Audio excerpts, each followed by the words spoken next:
RBSC education academy में आप सभी का स्वागत है। आज हम कक्षा 10 की जो द्वितीय पुस्तक है कृतिका, उसको आरंभ करने जा रहे हैं। इस पुस्तक के अंतर्गत आपके जो पहला पाठ है माता का अंचल, शिव पूजन सहाय द्वारा रचित, इसका अध्ययन करेंगे। देखिए, माता का अंचल, यह अंश शिव पूजन सहाय के उपन्यास देहाती दुनिया से लिया गया है। यानी शिव पूजन सहाय का एक उपन्यास है और उपन्यास का नाम है देहाती दुनिया। यानी देहाती दुनिया जो शिव पूजन सहाय द्वारा लिखित उपन्यास है, इसका एक अंश है माता का अंचल। फिर देखिए, सन 1926 में प्रकाशित देहाती दुनिया हिंदी का पहला आंचलिक उपन्यास है। यानी ये प्रकाशित कब हुआ था? सन 1926 में। ये जो है ग्रामीण जीवन पर आधारित ही एक कहानी है।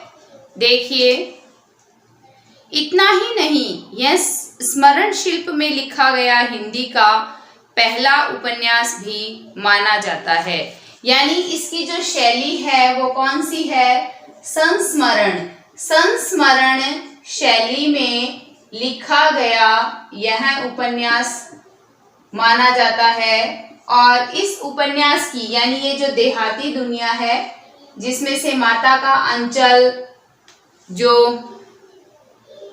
अंश लिया गया है, इसकी जो भाषा है वो अत्यंत सरल है।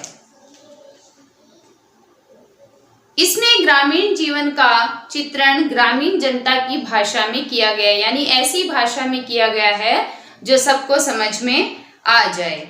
फिर है, लेखक ने उपन्यास की भूमिका में यह संकेत दिया है कि ठेठ से ठेठ देहाती या अनपढ़, गंवार, निरक्षर, हलवाई और मजदूर भी बड़ी आसानी से इसे समझ सकते हैं। आत्मकथात्मक शैली में रचे गए इस उपन्यास का कथा शिल्प अत्यंत मौलिक और प्रयोगधर्मी है। शिशु चरित्र भोलानाथ कथानक का दृष्टि बिंदु है, यानी केंद्र बिंदु है, वो एक शिशु है। संकलित अंश में ग्रामीण अंचल और उसके चरित्रों का एक अनोखा जो चित्र है वो प्रस्तुत किया गया है। बालकों के खेल, कौतूहल, माँ की ममता, पिता का दुलार, लोकगीत आदि अनेक प्रसंग इसमें शामिल है। शहर की चकाचौंध से दूर गांव की सहजता को रचनाकार ने आत्मीयता से प्रस्तुत किया है। यहाँ बाल मनोभाव की अभिव्यक्ति करते करते लेखक ने तत्कालीन समाज के पारिवारिक जो परिवेश है उसका भी चित्रण किया है। अब हम प्रारंभ करते हैं। माता का अंचल, शिव पूजन सहाय लिखते हैं, जहां लड़कों का संग तहां बाजे मृदंग, जहां बूढ़ों का संग तहां खर्चे का तंग। यानी लेखक इसमें कहते हैं कि जहां लड़कों का साथ होता है, जो हम उम्र के लड़के होते हैं, वहां वाद्य यंत्र बजते हैं, और जहां बूढ़ों का साथ होता है वहां खर्चे में कैसे कमी करनी है, किस प्रकार खर्चा करना है, इत्यादि चर्चाएं होती रहती है। फिर देखिए, हमारे पिता तड़के उठकर निबट नहाकर पूजा करने बैठ जाते थे। यानी इसमें कहा है तड़के, यानी सवेरे उठकर ही नहा धोकर अपने काम से निवृत्त होकर पूजा करने बैठ जाते। हम बचपन से ही उनके अंग लग गए थे, यानी हम बचपन से ही उनके साथ रहते थे। माता से केवल दूध पीने तक का नाता था, यानी हमारा जो संबंध अपनी माँ से था वो केवल दूध पीने तक का था। इसलिए पिता के साथ ही हम बाहर भी बैठक में सोया करते थे। वह अपने साथ ही हमें भी उठाते और साथ ही नहला धुलाकर पूजा पर बिठा लेते। यानी जैसे कार्य पिता करते वैसे ही हम करने लग गए। फिर है, हम भभूत का तिलक लगा देने के लिए उनको दिक्क करने लगते। भभूत होता है जो एक पवित्र राख होती है, जैसे हम ईश्वर के धूपिया वगैरह खेते हैं जोत करते हैं, तो उसके बाद में जो राख बचती है उसे हम भभूत कहते हैं। वो एक पवित्र राख होती है और उसको लगाने के लिए हम अपने पिताजी को दिक्क करना मतलब तंग करते रहते। कुछ हंसकर, कुछ झुंझलाकर और कुछ डांट कर वह हमारे चोरे लीलार में त्रिपुंड कर देते, यानी जो त्रिपुंड बनाते हैं वो बना देते। हमें लीलार में भभूत खूब खुलती थी, यानी ललाट पे जो भभूत लगाई हुई होती थी वो हमें बहुत अच्छी लगती थी। सिर में लंबी लंबी जटाएं थी, यानी लंबे लंबे बाल थे। भभूत रमाने से हम खासे बम भोला बन जाते थे। बम भोला मतलब शिव जैसा एक रूप। पिताजी हमें प्यार से भोलानाथ कहकर पुकारा करते थे, पर असल में हमारा नाम था तारकेश्वर नाथ। यानी लेखक कहते हैं कि पिताजी हमें बम भोला कहकर पुकारते थे, लेकिन जो हमारा नाम था असली वो था तारकेश्वर नाथ। हम भी उनको बाबूजी कहकर पुकारा करते और माता को मैया, यानी हम अपने पिताजी को बाबूजी कहते और माता को मैया कहते। जब बाबू की रामायण का पाठ करते तब हम उनकी बगल में बैठे आईने में अपना मुंह निहारा करते थे। यानी बाबूजी जब रामायण का पाठ करते तो पास में ही दर्पण था, हम उसमें अपने मुंह को देखा करते। जब वह हमारी ओर देखते तब हम कुछ लजाकर और मुस्कुराकर आईना नीचे रख देते। वह भी मुस्कुरा पड़ते क्योंकि उन्हें पता लग जाता कि हम क्या कर रहे हैं। पूजा पाठ कर चुकने के बाद वह राम राम लिखने लगते। अपनी एक रामनामा बही पर 1000 राम नाम लिखकर वह उसे पाठ करने की पोथी के साथ बांधकर रख देते। यानी पाठ करने की जो पुस्तक होती है उसमें राम राम लिखने की एक कॉपी थी, उसको भी उसके साथ बांधकर रख देते। फिर 500 बार कागज के छोटे छोटे टुकड़ों पर राम नाम लिखकर आटे की गोलियां में लपेटते और उन गोलियों को लेकर गंगा जी की ओर चल पड़ते थे। ये उनके रोजाना का काम था। उस समय भी हम उनके कंधे पर विराजमान रहते, यानी जब पिताजी जाते तब हम उनके कंधे पर बैठे रहते। जब वह गंगा में एक एक आटे की गोलियां फेंककर मछलियों को खिलाने लगते तब भी हम उनके कंधे पर ही बैठे बैठे हंसा करते। हमें खूब आनंद और मजा आता। जब वह मछलियों को चारा देकर घर की ओर लौटने लगते तब बीच रास्ते में झुके हुए पेड़ों की डालों पर हमें बिठाकर झूला झुलाते थे। कभी कभी बाबूजी हमसे कुश्ती भी लड़ते। वह शिथिल होकर मतलब ढीले होकर हमारे बल को बढ़ावा देते और हम उनको पछाड़ देते और हमें बड़ा मजा आता कि जैसे हमने अपने पिताजी को हरा दिया। यह उतान पड़ जाते और हम उनकी छाती पर चढ़ जाते। जब हम उनकी लंबी लंबी मूछें उखाड़ने लगते तब वह हंसते हंसते हमारे हाथों को मूछों से छुड़ाकर उन्हें चूम लेते, यानी हमें बहुत अधिक प्यार करते। फिर जब हमसे खट्टा और मीठा चूमा मांगते तब हम बारी बारी कर अपना बायां और दाहिना गाल उनके मुंह की ओर फेर देते थे। बाएं का खट्टा चूमा लेकर जब वह दाहिने का मीठा चूमा लेने लगते तब अपनी दाढ़ी या मूछ हमारे कोमल गालों पर गड़ा देते। यानी जो एक बच्चा है वो अपने और अपने पिता की जो आपसी क्रियाएं हैं, खेल हैं, जो बातें उनके बीच में होती हैं उनको बता रहे हैं। हम झुंझलाकर फिर उनकी मूछें नोचने लग जाते। इस पर वह बनावटी रोना रोने लगते और हम अलग खड़े खिलखिलाकर हंसने लग जाते। यानी हमें बहुत ही आनंद आता और हम हंसने लगते। उनके साथ हंसते हंसते जब हम घर आते तब उनके साथ ही हम भी चौके पर खाने पर बैठते थे। वह हमें अपने ही हाथ से फूल के कटोरे में गोरस और भात सान कर खिलाते थे। जब हम खाकर अफर जाते यानी हमारा पेट भर जाता तब मैया थोड़ा और खिलाने के लिए हट करती कि थोड़ा सा तो और खाओ। वह बाबूजी से कहने लगती, आप तो 4-4 दाने के कौर बच्चे के मुंह में देते जाते हैं। इससे वह थोड़ा खाने पर भी समझ लेता है कि हम बहुत खा गए।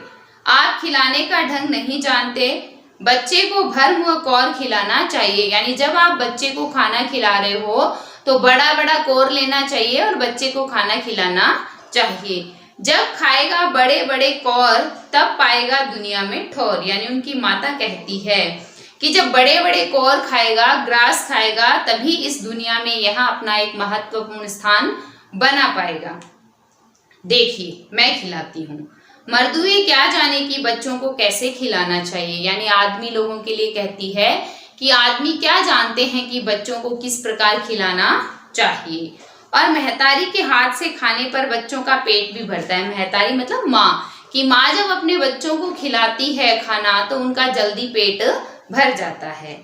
यह कहवे थाली में दही भात शांति है, और अलग अलग तोता, मैना, कबूतर, हंस, मोर आदि के बनावटी नाम से एक और बनाकर यह कहते हुए खिलाती जाती है कि जल्दी खा लो नहीं तो उड़ जाएंगे। पर हम उन्हें इतना जल्दी उड़ा जाते थे कि उड़ने का मौका ही नहीं मिलता था। यानी जैसे बच्चों को खिलाते हैं ना अलग अलग पशु पक्षियों के नाम लेकर, ये खा लो नहीं तो ये हो जाएगा, वो उड़ जाएगा, वो आ जाएगा, चला जाएगा, और बच्चा जो है उसका ध्यान इधर उधर जाता है, इतने में माँ जो है उसके मुंह में कोर डाल देती है और बच्चा खा जाता है। ठीक वैसे ही हो रहा है। जब हम सब बनावटी चिड़ियों को चट कर जाते थे तब बाबूजी कहने लगते, अच्छा अब तुम राजा हो, जाओ खेलो। यानी पेट भर के खा लिया, अब तुम राजा बन गए, अब तुम खेल सकते हो। बस हम उठकर उछलने कूदने लगते थे।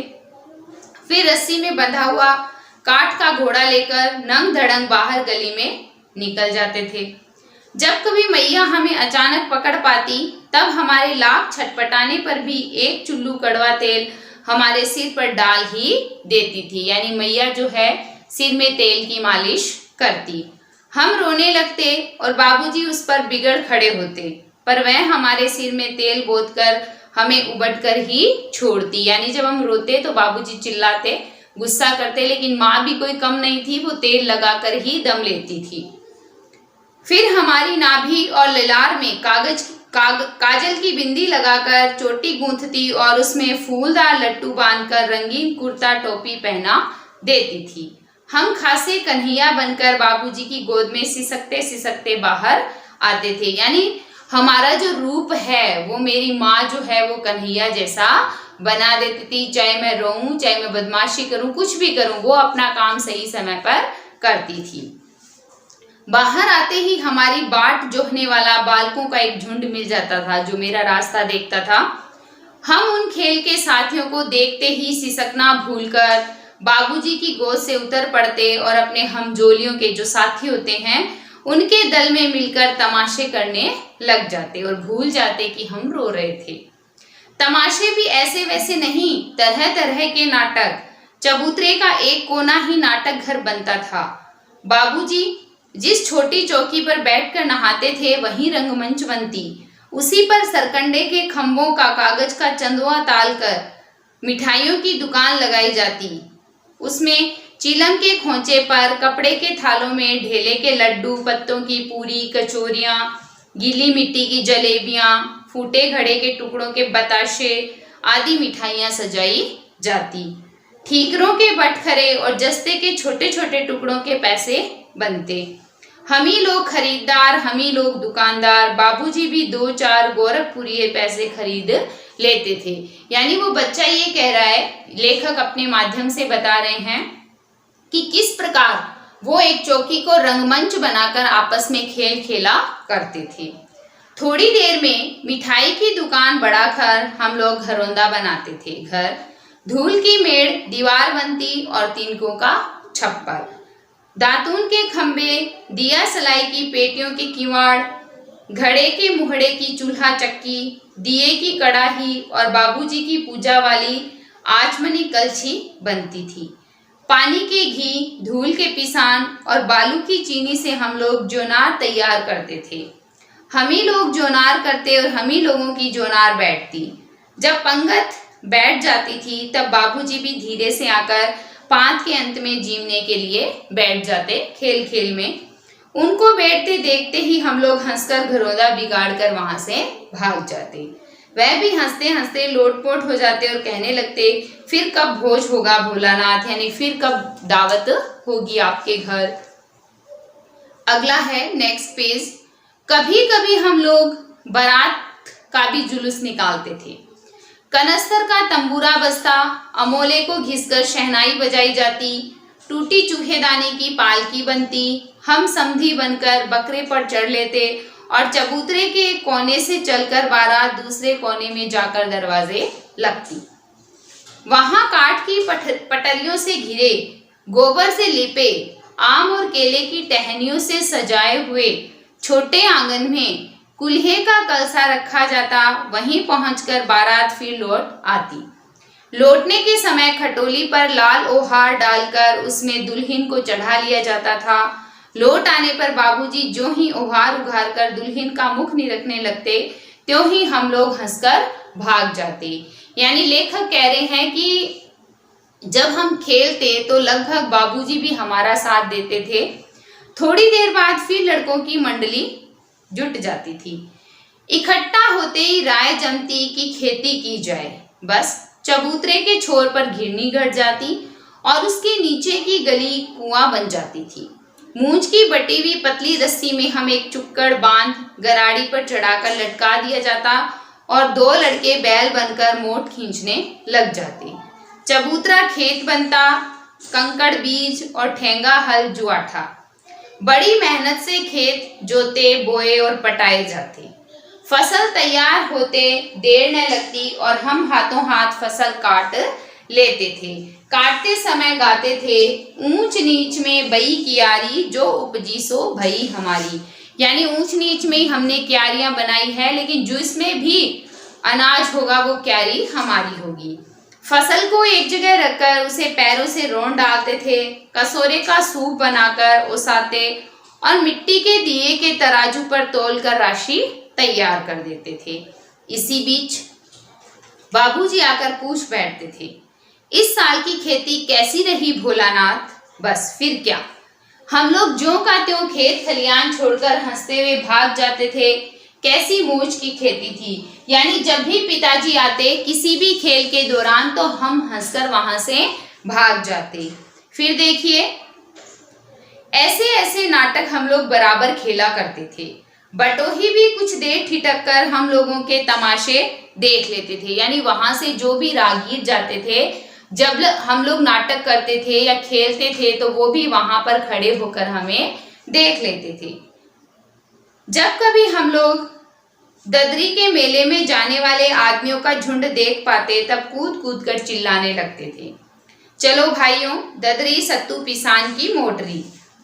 अगर किसी दूल्हे के आगे आगे जाती हुई ओहारदार पालकी देख पाते, तब खूब जोर से चिल्लाने लगते। उसके बाद में देखो, इसमें है कि रहरी में रहरी पुरान रहरी, डोला की कन्या हमार महरी। इसी पर एक बार बूढ़े वर ने हम लोगों को बड़ी दूर तक खदेड़ कर ढेलों से मारा था। उस खसूट खबीस की सूरत आज तक हमें याद है। न जाने किस ससुर ने वैसा जमाई ढूंढ निकाला था, वैसा घोड़ मुआ आदमी हमने कभी नहीं देखा। मतलब एक दूल्हा बना हुआ भी लोगों के पीछे भागता हो पत्थर लेकर, ऐसा जो दूल्हा था वो हमने पहली बार देखा था। आम की फसल में कभी कभी खूब आंधी आती है। आंधी के कुछ दूर निकल जाने पर हम लोग बाग की ओर दौड़ पड़ते थे। वहां चुन चुन कर घुले घुले गोपी आम चबाते थे। एक दिन की बात, आंधी आई और पट पड़ गई। आकाश काले बादलों से ढक गया, मेघ गरजने लगे, बिजली कौंधने और ठंडी हवा सनसनाने लगी। पेड़ झूमने और जमीन चूमने लगे। हम लोग चिल्ला उठे, एक पैसा की लाई, बाजार में छितराई, बरखा उधरे बिलाई। लेकिन बरखा न रुकी और भी मूसलाधार पानी होने लगा, यानी तेज बारिश आने लगी। हम लोग पेड़ों की जड़ से धड़ से सट गए, जैसे कुत्ते के कान में अठई चिपक जाती है, मगर बरखा जमी नहीं, थम गई। फिर है, बरखा बंद होते ही बाग में बहुत से बिच्छू नजर आए। हम लोग डरकर भाग चले, क्योंकि बच्चे थे, बिच्छू नजर आएंगे तो डरेंगे। हम लोगों में बेजू बड़ा ढीठ था, यानी एक बेजू नाम का लड़का था, वो बड़ा ही ढीठ था। संयोग की बात, बीच में मुसन तिवारी मिल गए। बेचारे बूढ़े आदमी को सूझता कम था। बेजू उनको चिढ़ाकर बोला, बुढ़वा बेईमान, मांगे करेले का चोखा। हम लोगों ने भी बेजू के सुर में सुर मिलाकर यहीं चिल्लाना शुरू किया। मुसन तिवारी ने बेतहाशा खदेड़ा बहुत दूर तक। हम लोग तो बस अपने अपने घर की ओर आंधी हो चले। मतलब जिस प्रकार आंधी आती है, ठीक उसी प्रकार भागकर हम अपने घर की ओर चले। जब हम लोग न मिल सके, तब तिवारी जी सीधे पाठशाला चले गए। वहां से हमको और बेजू को पकड़ लाने के लिए 4 लड़के गिरफ्तारी वारंट लेकर छूटे। इधर ज्यों ही हम लोग घर पहुंचे, त्यों ही गुरुजी के सिपाही हम लोगों पर टूट पड़े। बेजू तो 9-2-11 हो गया, मतलब वहां से भाग गया, हम पकड़े गए। फिर तो गुरुजी ने हमारी खूब खबर ली। बाबूजी ने यह हाल सुना, वह दौड़े हुए पाठशाला में आए, गोद में उठाकर हमें पुचकारने और फुसलाने लगे, पर हम दुलारने से चुप होने वाले लड़के नहीं थे। रोते रोते उनका कंधा आंसुओं से तर कर दिया। वह गुरुजी की चिरौरी करके हमें घर ले चले। रास्ते में फिर हमारे साथी लड़कों का झुंड मिला, वे जोर से नाचते और गाते, यानी जो पूरा समूह मिला वो भी नाचते गाते हुए। माई पकाई गरर पुआ, हम खाई पुआ ना खेलब जुआ, कि हमारी जो माँ है वो पुए पका रही है और हम वो खाएंगे खेलेंगे नहीं। फिर क्या था, हमारा रोना धोना भूल गया। हम हट करके बाबूजी की गोद से उतर पड़े और लड़कों की मंडली में मिलकर लगे वहीं तान सुर अलापने। तब तक सब लड़के सामने वाले मकई के खेत में दौड़ पड़े। उसमें चिड़ियों का झुंड चल रहा था। वे दौड़ दौड़ कर उन्हें पकड़ने लगे, पर एक भी हाथ न आई, क्योंकि वो तो फुर से उड़ गई। हम खेत से अलग ही खड़े होकर गा रहे थे, राम जी की चिड़ई राम जी का खेत, खा लो चिड़ई भर भर पेट, कि राम जी की ही तो चिड़िया है, राम जी का ही खेत है, तो हे चिड़िया तुम भर पेट इसको खा लो, यानी पेट भरकर खा लो। हमसे कुछ दूर बाबूजी और हमारे गांव के कई आदमी खड़े होकर तमाशा देख रहे थे और यही कहकर हंसते थे कि चिड़िया की जान जाए लड़कों का खिलौना। सचमुच लड़के और बंदर पराई पीर नहीं समझते, यानी जो लड़के होते हैं और जो बंदर होते हैं वो दूसरे की पीड़ा कभी भी नहीं समझते। एक टीले पर जाकर हम लोग चूहों के बिल से पानी उलीचने लगे। नीचे से ऊपर पानी फेंकना था, हम सब थक गए। तब तक गणेश जी के चूहे की रक्षा के लिए शिव जी का सांप निकल आया। रोते चिल्लाते हम लोग बेतहाशा भाग चले। कोई औंधा गिरा, कोई अंटा चिताया, बिल्कुल ही बुरा हाल। किसी का सिर फूटा, किसी के दांत टूटे, सभी गिरते पड़ते भागे। हमारी सारी देह यानी जो पूरा शरीर था वो लहूलुहान हो गया। पैरों के तलवे कांटों से छलनी हो गए और पैरों में हद से ज्यादा कांटे चुभ गए। हम एक सुर में दौड़े हुए आए और घर में घुस गए। उस समय बाबूजी बैठक के ओसारे में बैठकर हुक्का गुड़गुड़ा रहे थे। उन्होंने हमें बहुत पुकारा, पर उनकी अनसुनी करके हम दौड़ते हुए मैया के पास ही चले गए।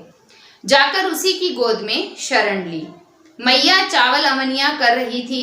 हम उसी के आंचल में छिप गए, यानी हम मैया की गोद में छुप गए।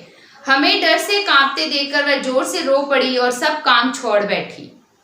अधीर होकर हमारे भय का कारण पूछने लगी, मतलब अपना धैर्य खोकर कि क्या हुआ तुम्हें, ऐसी हालत क्यों बना रखी है। कभी हमें अंग भरकर दबाती और कभी हमारे अंगों को अपने आंचल से पोंछकर हमें चूम लेती। बड़े संकट में पड़ गई, यानी वो सोच रही थी कि बेटे की ऐसी हालत है, मैं क्या करूं। झटपट हल्दी पीसकर हमारे घावों पर थोपी गई। घर में कुहराम मच गया। हम केवल धीमे सुर में साह साह करते हुए मैया के आंचल में लुके चले जाते थे। सारा शरीर थरथर कांप रहा था, रोंगटे खड़े हो गए थे। हम आंखें खोलना चाहते थे पर वे खुलती न थी। हमारे कांपते हुए होठों को मैया बार बार निहार कर रोती और बड़े लाड से हमें गले लगा देती, यानी माँ का जो स्नेह था वो पूर्णतया वह मुझ पर उड़ेल रही थी। इसी समय बाबूजी दौड़े आए। आकर झट हमें मैया की गोद से अपनी गोद में लेने लगे, पर हमने मैया के आंचल की प्रेम और शांति के चंदोवे की छाया न छोड़ी, यानी हमें ऐसा लगा कि जो माता की गोद है वो प्रेम और शांति का एक ऐसा तंबू है, एक ऐसी छाया है जो मुझ पर छाई हुई है, तो हम उसे छोड़ न पाए। तो प्रस्तुत पाठ का सार क्या है कि एक जो बच्चा है उसका अपने पिता से किस प्रकार का लगाव है। तो सर्वप्रथम हम पाठ सार में देखते हैं।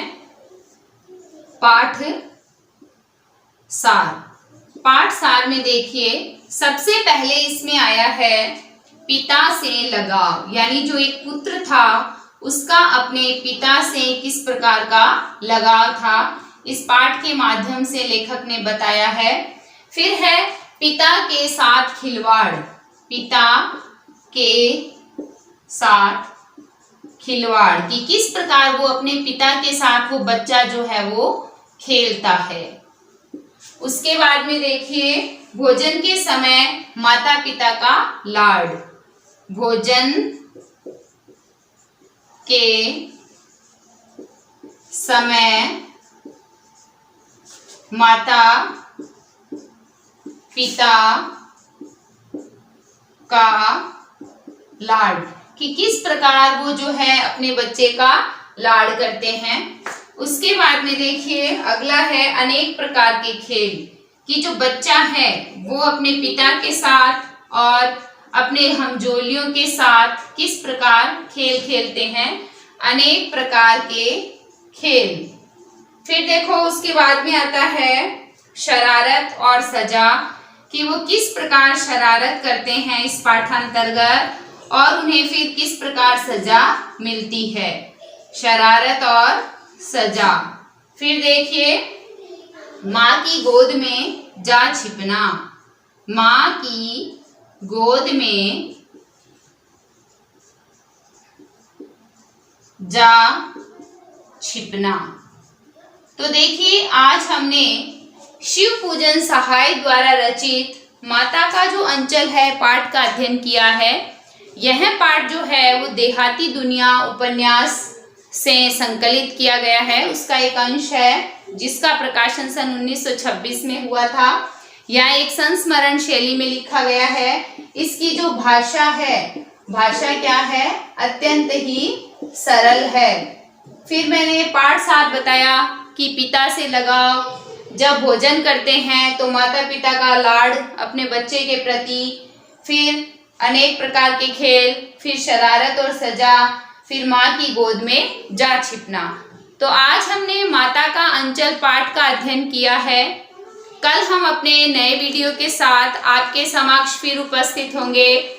आप सभी मेरे चैनल को लाइक, शेयर, सब्सक्राइब करें, बेल आइकन दबाना ना भूलें। धन्यवाद।